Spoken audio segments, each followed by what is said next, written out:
Welcome, viewers, and welcome to take part in a story that strikes close to home. Unlike previous episodes of Stories Lost, today's episode is going to explore something a little different. That's because the events we will report on today bear aspects of the inter-earthly. Similar to theories of the extraterrestrial, the idea of the interdimensional provides us with alternate explanations, but aligning answers. Maybe it's not always the skies that open to the supernatural. Maybe it's already here, in the cracks.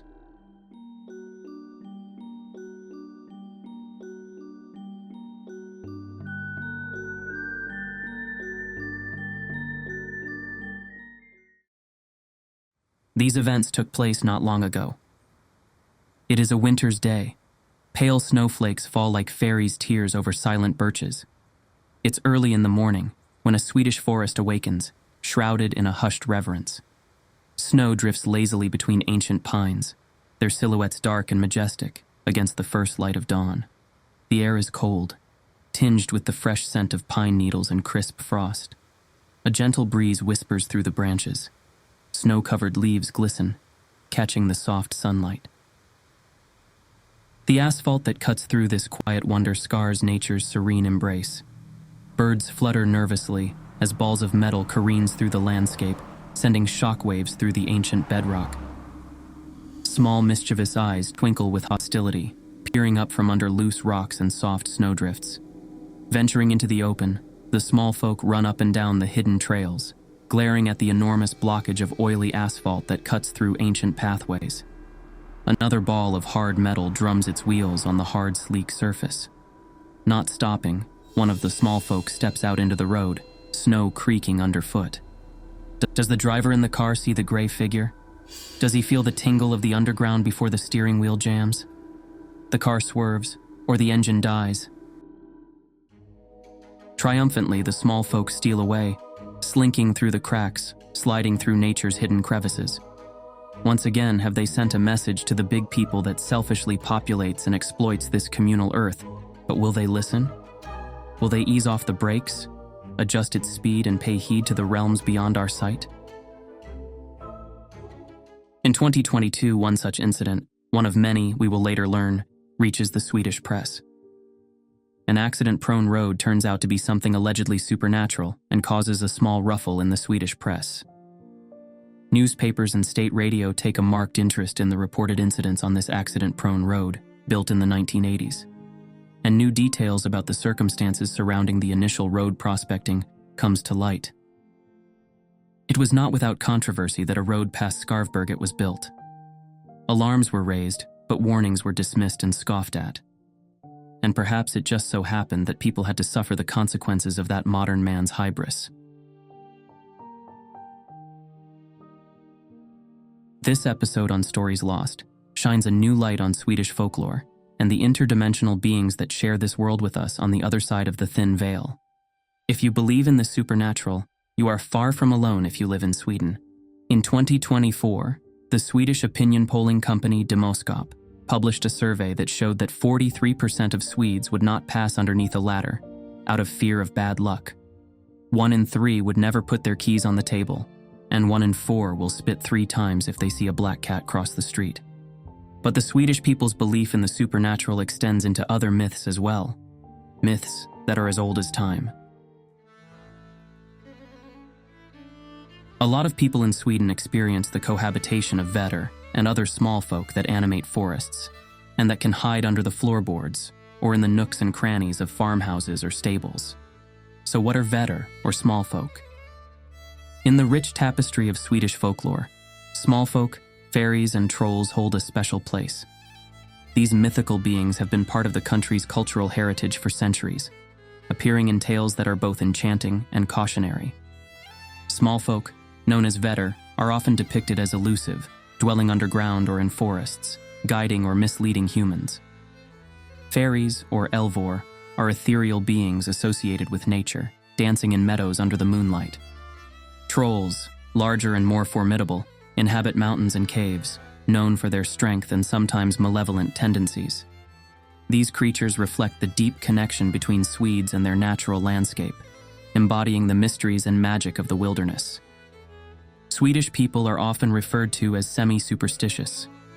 People who are semi-superstitious may not wholly embrace superstitions or folklore as truth, but may still act on them to some extent. For instance, they might avoid certain actions on unlucky days or follow old traditions just in case, but they do not fully believe in their supernatural significance.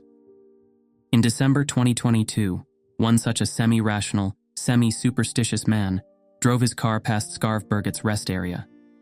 The car was newly purchased, had low mileage, and zero signs of any malfunction when it suddenly stopped working. Inexplicably, the car gave out in the middle of the road. In an article published in Ljusnan, a local newspaper serving the regions of Bollnäs, Ljusdal, and Hälsingland, this man, a Bollnäs politician and regional council member, Henrik Olofsson, of the Healthcare Party, hailed the Swedish Transport Administration and urged the government agency to take action on the accident-prone section of the E4 road outside Skarvberget. Henrik speaks out in the newspaper. "I don't want to believe it has anything to do with that, but there's something strange going on," he says. After a few days, the mechanics concluded that there were no faults with the car, which had suddenly started working normally again. In connection with this, Henrik Olofsson began to ponder why so many cars stopped functioning specifically at Skarvberget. In a Facebook post, he writes, "Is there anyone else besides me who has had trouble at Skarvberget?" Several comments on his post referred to small folk living along the road and suggested taking precautions if superstitious. "You should bring out the prayer book and say a prayer before passing," said one person. "Also, take some garlic," said another. A third person wrote, "There is a legend about Skarvberget that the vättar are disturbed and don't want a highway there."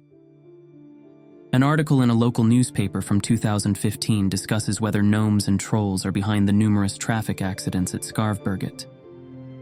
The name frequently appears in connection with accidents on the E4 highway.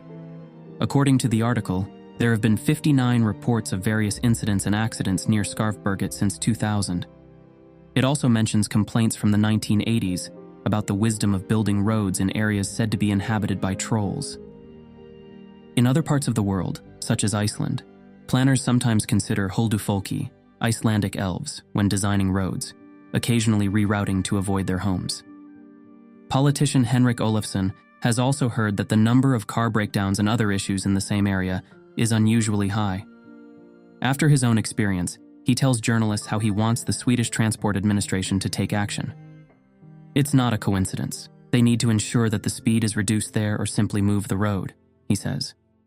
Also, in 2015, the same local newspaper published an article about several residents near Skarvberget, claiming that the road is haunted and inhabited by vättar, vitror, and trolls who dislike the traffic. They believe this is the cause of numerous accidents. The Swedish Transport Administration became aware of these concerns during the construction process in the 1980s, as several letters about this issue were sent to the authorities. Stig Edvinsson, who has worked on traffic issues with the Swedish Transport Administration for many years, tells the local newspaper in connection with their article that, "At some meetings I attended in connection with the road construction, I learned that the Swedish Transport Administration had received quite a few letters asking, 'How the hell can you build a road over the place where the trolls live?' I haven't seen the letters myself, but they are said to have come from a troll cone out in the woods. I can only state the facts. It's a road with many accidents, so it should either be redone or relocated. Or the speed should be reduced and signs warning of an accident-prone road should be put up." The journalist asks, "What do you think about some claiming that the accidents are due to the road being haunted?" Stig answers that they might have experienced things that are unexplained. Folklore is difficult to understand. But in Iceland, they take such things into account and don't build roads through such areas. The Swedish Transport Administration, however, just built the road despite receiving letters that there were graves and other things there that would make it haunted. The journalist then asks, "So do you mean it could still have something to do with the accidents?" The response from Stig, "Well, maybe they were just unlucky when they built it, and it needs to be made safer. They simply haven't done enough." "So what needs to be done then?" asks the journalist. "I don't know what's required, I'm not an engineer. But you can't just leave it as it is. Things happen there every week, but no one dares to address the issue because they get it in their heads that people will believe in fairies and trolls." According to Basie Sundin, a communicator at the Swedish Transport Administration. No accidents involving fatalities, serious injuries, or moderate injuries have been recorded on the Skarvberget stretch from 2005 to 2022. However, there have been several minor injury accidents in the area. But those accidents have mostly occurred at intersections, rest areas, or similar locations, she says. Currently, there is no action plan for this road section. The Swedish Transport Administration focuses primarily on preventing fatal accidents. In an interview in 2015, Gabriella Gulliksson, also at the Swedish Transport Administration, also affirms that in recent years, the section at Skarvberget has been free from fatal accidents or accidents leading to serious injuries, but she acknowledges that a lot happens at Skarvberget. Yes, this section stands out somewhat, along with certain other places and sections along the E4, in terms of incidents, stoppages, disruptions, and accidents without personal injuries. When the E4 was converted to a so-called 2+1 road, meaning a road with alternating 1 and 2 lanes and no oncoming traffic, it was one of the first of its kind. That might play a role, believes Gabriella. The overtaking lanes on this 2+1 section are somewhat shorter than those built today when constructing new 2+1 roads, she says. Another explanation, according to Gabriella, could be that the road is cambered in an old-fashioned way. Roads are angled or cambered in a certain way to allow rainwater to run off them. But there are completely different explanations as well.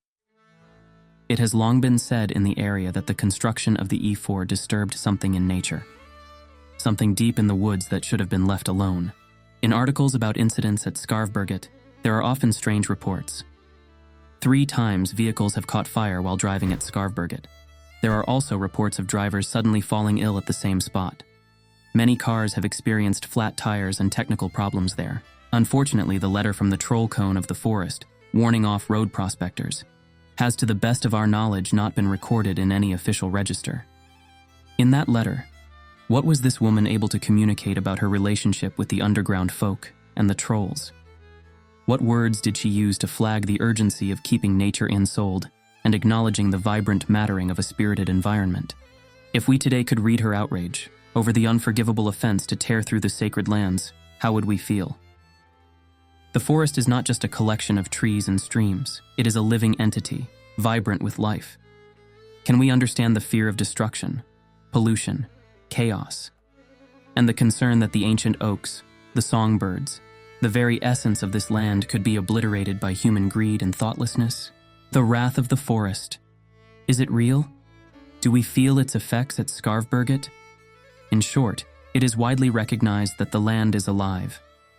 The tales of hidden people and the necessity to interact with them carefully reflect a deep-seated understanding that the land deserves respect. If you ask a Swedish person about small folk or trolls, they might say they don't believe in that sort of stuff. But we always have stories of them, if not from ourselves, then from someone close, like a family member. Of course, not everyone believes in the stories, but the stories and the small folk are still there, and the stories are still being told.